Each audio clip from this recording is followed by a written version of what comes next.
Hello. Well, in this video, I just want to talk about a kind of taboo subject.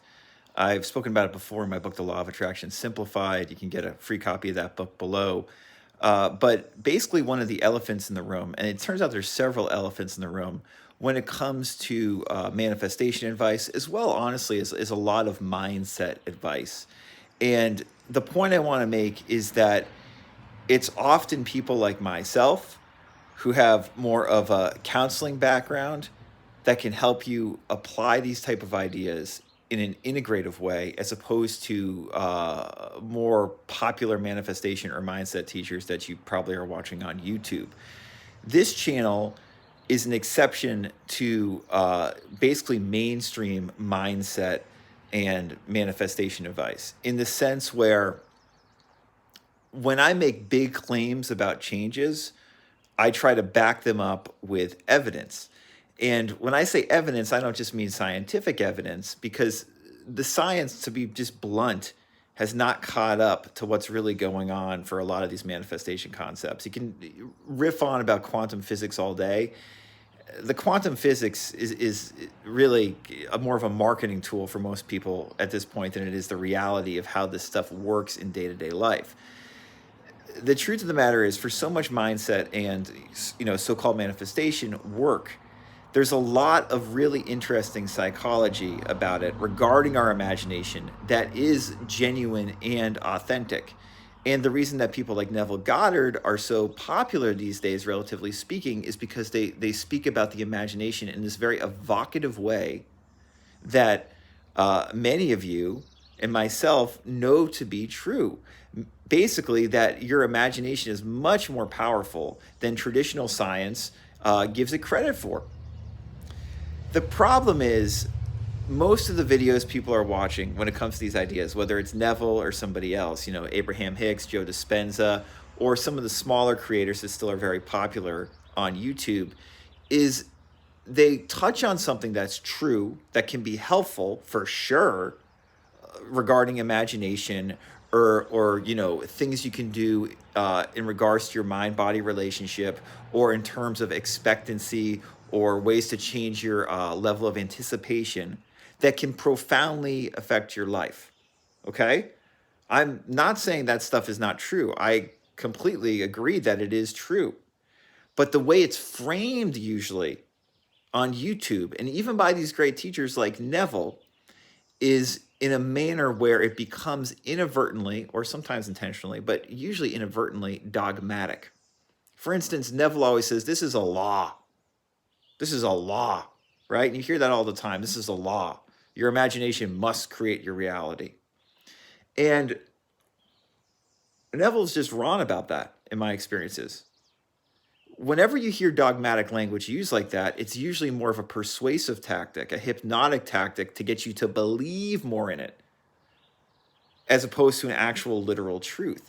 Neville, relatively early in his career, for instance, if we look at the beginning of his 5 Lessons lecture, right at the beginning of 5 Lessons, which is some of his best work, he says these ideas are figurative, but they're taken literally a lot of the time. And that's what I'm getting at in this video. So many of these cool manifestation and mindset ideas to get you to change your state, to get you to change how you think and feel about something, they're providing you figurative advice that you resonate with, and then effectively makes you change your level of expectation in your state, which can change your life. But the thing is, people take them literally. So for instance, Neville says this is a law, and we regard it as a law, like the law of gravity, and fucking horseshit. Let me give you another good example, okay? Richard Dotz, who we've made many videos on this channel about, one of my favorite manifestation type teachers. He's got this great book called Dissolve the Problem. Again, we've made several videos just about this book because it's so good. In that book, Richard's using all this figurative advice about how if you dissolve the, basically not only the problem, but the solution you're looking for. In other words, if you basically stop thinking about the issue at all, the issue will automatically be resolved. Now, from a figurative perspective, that is incredibly powerful. and I've seen it work many, many times in my life, where we tend to over obsess about a problem so much that we basically lose focus of the bigger picture. So when we stop thinking about a problem or a solution, if we're able to do that, and that's a big thing, we have to be able to do that. But if we are able to do that, all of a sudden, seemingly miraculously, a new solution just comes out of nowhere and provides us with what we want or what we need or manifests itself. Amazing, amazing figurative advice. But if you look at that book closely or reread it, perhaps several times as I have, you realize how wildly inaccurate Richard is talking about stuff if you interpret it literally. And make no mistake, I mean, the way Richard writes that book, a lot of it, he seems to take it literally, just the same way that Neville, especially later on after his promise experience in the late 50s, seems to take a lot of these ideas literally, mistaking instead of the figurative advice for literal advice. And I'm picking on Richard and Neville because they're two of my favorite, manifestation or mindset teachers out there. And no one else is going to fucking tell you this on YouTube except for Papa Bear Tim, probably.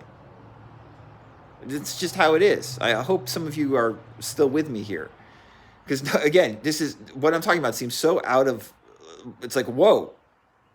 It's pulling the curtain back. It's realizing the elephant in the room. Guys, what Neville's talking about is not a law. What Richard Dodds is talking about dissolving the problem does not fucking work in the way he's saying, literally. For instance, people who are incredibly successful business-wise, entrepreneurs, do you really think they're dissolving the problem in order to create great products for you or run a great business? Of course not. Their business would go to shit if they simply stopped thinking about it. Now, can we get creative sparks or have even, fundamental shifts in how we look at our business by briefly creating a gap so we're not thinking about the problem or the solution for a while? Absolutely. But to think that you're going to run a business just by dissolving the problem is absurd.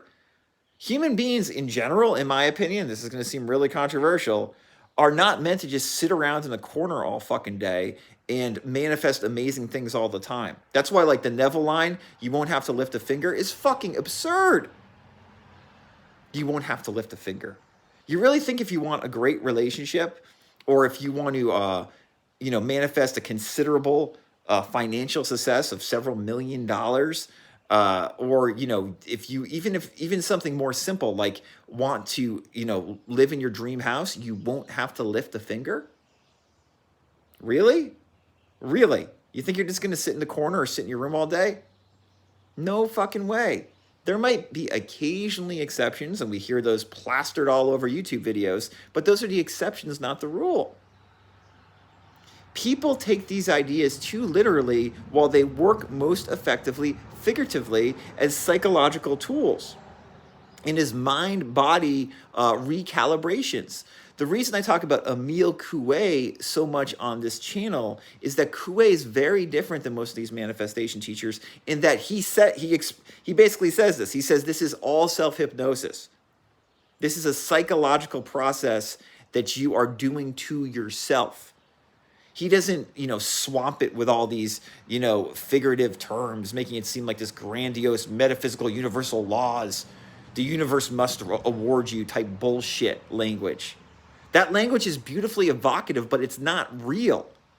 What is real in my experiences, having worked with many people over the years and having seen it myself in my own life, is that if you expect more positive things, if you feel better about yourself, your life tends to get better. But that is a practical, psychological, mind-body experience and not all the figurative mumbo-jumbo that it's usually framed as. And that's very, very important to start to realize. If you want help, you can schedule a free consultation with me. The Law of Attraction Simplified, that book is below. It will start sobering you up some or sobering you up more if you already are getting more sober about this stuff. And just remember, if something sounds too good to be true and seems too literal or dogmatic, in all likelihood, it's fucking horseshit.